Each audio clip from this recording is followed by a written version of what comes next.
He was once God's most devout believer, yet willingly surrendered his soul to the devil, cursed into an immortal creature of darkness. That was Dracula, the world's first vampire.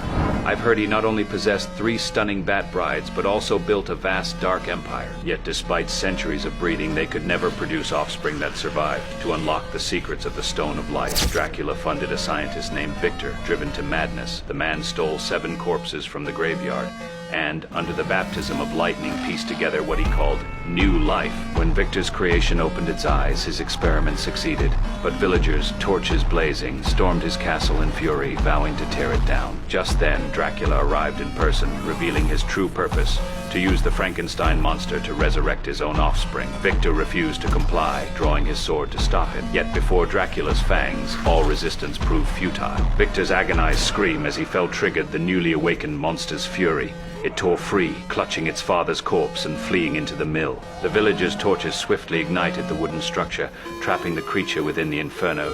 A final heart-wrenching wail echoed through the flames. By the time Dracula arrived with his brides, it was already too late. Years later, such monsters still roamed the world. The most brutal was the dual personality shapeshifter Hyde at nightfall. He transformed into a colossal giant, pillaging and burning cities. Thus, the Holy Spirit Knight sent me to apprehend him. Hyde and I clashed fiercely atop a rooftop beside the church. He swung an iron bell, attempting to trap me, but I had already concealed myself overhead. With a single sword strike, I severed his arm. The enraged giant hurled me against the tower, then forced me to plunge downward. In that critical moment, I hooked a steel cable around him, using his own body to save myself. Yet he was no match for me when the holy light shone upon him.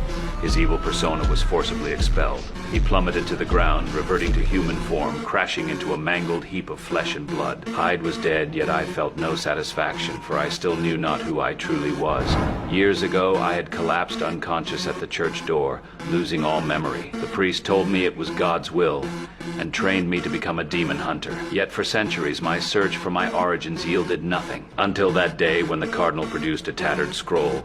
The crest depicted upon it matched the ring on my finger exactly. It was the seal of an ancient Roman family. 400 years ago, they swore an oath.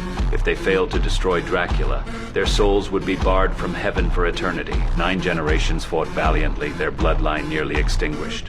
Now only Princess Anna remains. Her brother, sacrificing himself to protect her, had long since fallen from a cliff and vanished. I was tasked with protecting Anna while seeking answers to my own origins. Armed with garlic, holy water, and every weapon to counter vampires, my assistant and I trekked thousands of miles to reach the small town. Yet strangely, the locals greeted us with hostility and